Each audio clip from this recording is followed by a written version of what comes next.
जय माता की दोस्तों, कैसे हैं आप लोग। दोस्तों, आज मैं आप लोगों को जो हमारे दैनिक पूजा पाठ में जो हम लोग जाने अनजाने में गलतियां करते हैं और जिससे हमको कोई भी फल नहीं मिलता है, तो आज मैं आपको ये जानकारी देने जा रही हूँ कि ऐसा क्या करें जिससे हमारी प्रार्थना भगवान तक पहुँच सके।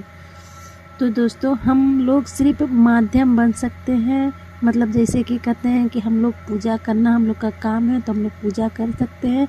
देना ना देना वो तो भगवान की मर्ज़ी होती है। तो दोस्तों, आज हम आप लोग को यही जानकारियाँ देने जा रही हूँ कि जिससे आप ये सब जो हम लोग गलतियाँ करते हैं वो आप ना करें और हमारे घरों में सुख समृद्धि हमेशा भरी रहे।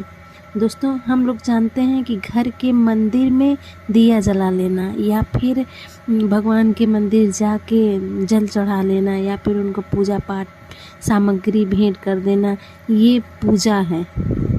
हम लोग यही समझते हैं, तो ये पूजन नहीं है दोस्तों। इसको पूजन नहीं करते हैं। भगवान के मंदिर में जाकर आप उस परमात्मा से अपने दिल की बात कहिए, अपने हृदय की बात कहिए। आपके पास नहीं ज़्यादा टाइम है तो आप 5 मिनट 2 मिनट ही बैठ के उनके सामने अपने दिल की बात करिए, उनसे अपने मन में जो इच्छाएं हों उनको बताइए। ये नहीं कि जल्दी जल्दी उन पे जल चढ़ाएं, पूजा करें तो भगवान हमारी सुनेंगे, ऐसा नहीं है। आप अगर मंदिर नहीं जा सकते तो अपने घर के ही मंदिर में, घर के ही देवताओं के पास आप 5 मिनट टाइम निकाल के उनसे अपने दिल की बात कहें। उनके सामने शांत मन हो के अपने हर अरदास को उनके सामने कहें और जो भी आप पे विपद संकट जो भी आपके ऊपर है आप उनसे कहिए। देखिए वो आपकी कैसे सुनते हैं। दोस्तों, अपने हृदय को साफ करना, किसी को कुछ कहना नहीं, ना हो किसी को बद्दुआ देना या फिर कुछ भला बुरा कुछ भी दूसरे को ना कहिए, यही सबसे बड़ा पूजन है। तो दोस्तों, आज मैं जानकारी जो देने जा रही हूँ उस पर आप गौर करिएगा ताकि आपसे ये गलती ना हो पाए। दोस्तों, हम लोग मंदिर में जाते हैं या फिर अपने घर के मंदिर में ही सोचते हैं पूजा पाठ तो बहुत करते हैं, लेकिन ऐसा क्या होता है जिससे भगवान हमारी सुनते ही नहीं हैं।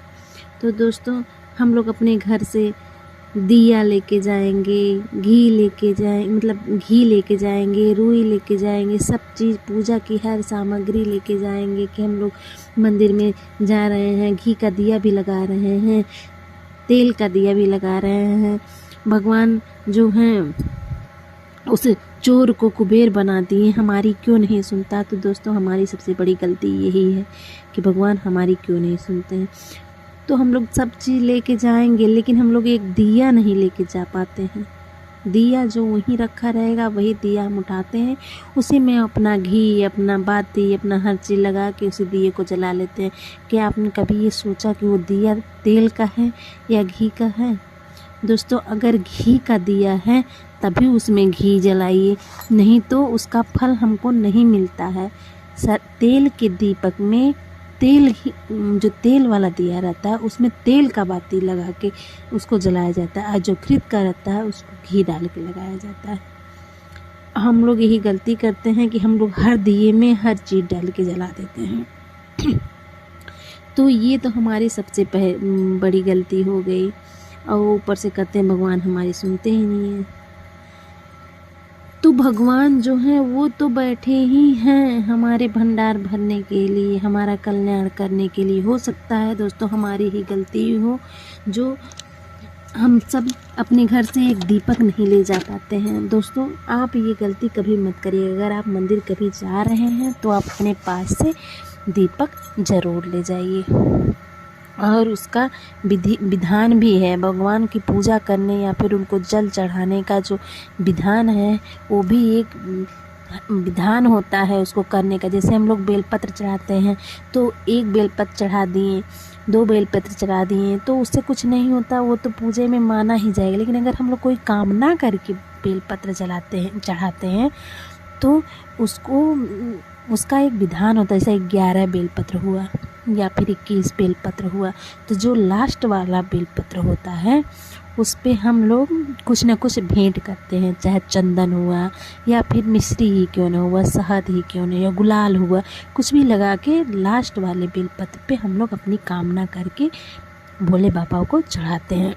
उसी तरह अगर हम लोग किसी कामना से दीपक जला रहे हैं घी का जाके उनके दरबार में, तो वो घी का ही रहना चाहिए, क्योंकि रावण संहिता में ये लिखा गया है कि रावण जो है हमेशा जब भी शिव भगवान का पूजन करता था तो लास्ट वाले जो लास्ट पूजन होता था, लास्ट बेलपत्र होता था, उसमें कुछ न कुछ अर्पण करता था उनको, चाहे वो शहद हुआ, चाहे चंदन, चाहे गुलाल, कुछ भी करके उनको अर्पण करता था। देखिए हम लोग के पंडित जी भी हुए, तो हम लोग का जब अनुष्ठान करते हैं किसी चीज़ का, किसी कामना के लिए, तो जो लास्ट वाला होता है, आखिरी वाला, उसमें वो कुछ लगा देते हैं, कुछ सामग्री लगा देते हैं, उसके बाद कहते हैं इसको अर्पण करिए।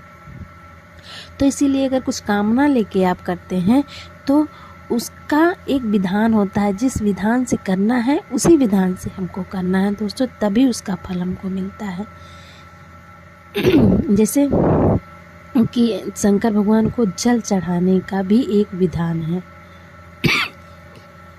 कि हम लोग जो है कि उनको हम लोग जल कैसे चढ़ा सकते हैं दोस्तों। जल चढ़ाने का भी हम लोग पहला तो शंकर भगवान का जहाँ से जल गिरता है वहाँ उसके दाहिने तरफ पहले हमको जल चढ़ाना चाहिए, उसके बाद उनके बाएं तरफ जल चढ़ाना चाहिए, उसके बाद जहाँ शिवलिंग रखा रहता है तीसरा जल वहाँ चढ़ाना चाहिए, उसके बाद चौथा शिवलिंग के ऊपर, और पांचवा जो है जलाधारी में। अगर मान लीजिए जलाधारी नहीं है तो आप नंदी भगवान के जो उठा हुआ पैर है वहाँ आप पांचवी बार चढ़ा सकते हैं, एक ही लोटे का।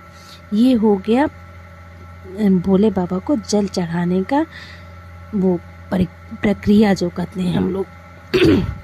तो दोस्तों क्योंकि भोले बाबा को पूर्ण समर्पण चाहिए, उनको पूर्ण समर्पण से ही जल चढ़ाना चाहिए, मन में सब कामना करके, क्योंकि भोले बाबा को 5 चीज़ मतलब जिसे कहते हैं पंचामृत चढ़ता है, और जो है उनके पैर पे, ना कि हम लोग सीधे जाके उन्हीं के ऊपर सारा जल उड़ेड़ दें, ऐसा नहीं करना चाहिए। हमको उनके पैरों से जल चढ़ाना शुरू करना चाहिए।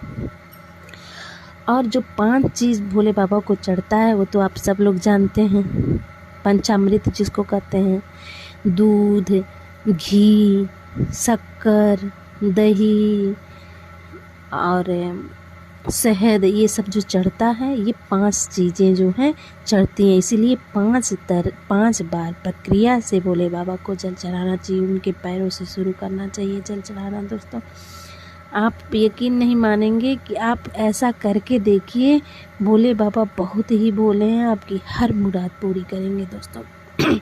जैसे कि दूध चढ़ाने से संतान की वृद्धि होती है, ये तो आप सब लोग जानते हैं। दही से परिवार में प्रेम बढ़ता है, और घी से रोग दूर होता है हमारे परिवार का, शहद से संपदा बढ़ती है, और शक्कर से बच्चे कभी जिद्दी नहीं होते हैं, ऐसा माना जाता है। इसीलिए भोले बाबा को 5 पंचामृत अर्पण किया जाता है। और एक सबसे ख़ास बात कि हम लोग जाते हैं तो हम लोग उनको जो भी जल लेके गए उनको पूरा चढ़ा दिए, तो ऐसा नहीं करना चाहिए। हाँ ये है कि भोले बाबा को पूर्ण समर्पण मतलब पूरा जल उनको अर्पण किया जाता है, पूरा आहुति उनको मतलब पूरा अर्पण किया जाता है। जैसे कि श्रीफल भी अगर चढ़ता है उनको तो वो भी पूर्ण चढ़ता है, ना कि फूटा हुआ, उनको फोड़ के नारियल कभी नहीं चढ़ता है। और अगर आप वहाँ लेके जल चढ़ा रहे हैं तो जल जहाँ से उनका जल गिरता है, उनके चरणों की रज जो है आप अपने घर पे ज़रूर ले आइए, और उसको अपने जितने भी घर में सदस्य हैं सबके आँखों पे ज़रूर लगाइए। और जो है जिससे आप अपनी मनोकामना आप 5 मिनट 10 मिनट उनके पास बैठ के उनको अपने मन की बात कहिए और उनके चरण रज ले जाकर पूरे घर में आप छेड़ दीजिए।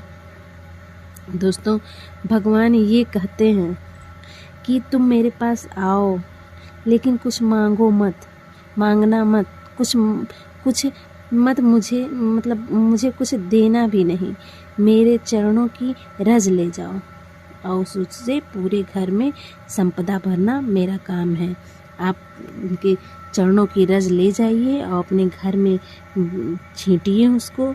देखिए, संपदा भरना उनका काम है। वो कहते हैं जहाँ मेरी चरण की रज पहुँच गई वहाँ संपदा स्वतः पहुँच जाती है, वहाँ मैं पहुँच जाता हूँ। हम लोग सब करते हैं, लेकिन खाली हाथ चले आते हैं, तो भगवान को भी बुरा लगता है कि वो भी ये सोचते होंगे कि मेरे पास से खाली ना जाए।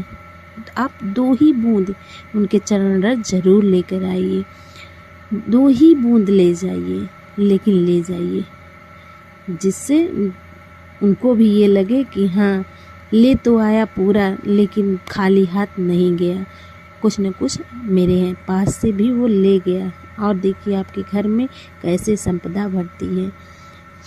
अगर मेरी ये छोटी सी जानकारी आपको अच्छी लगी हो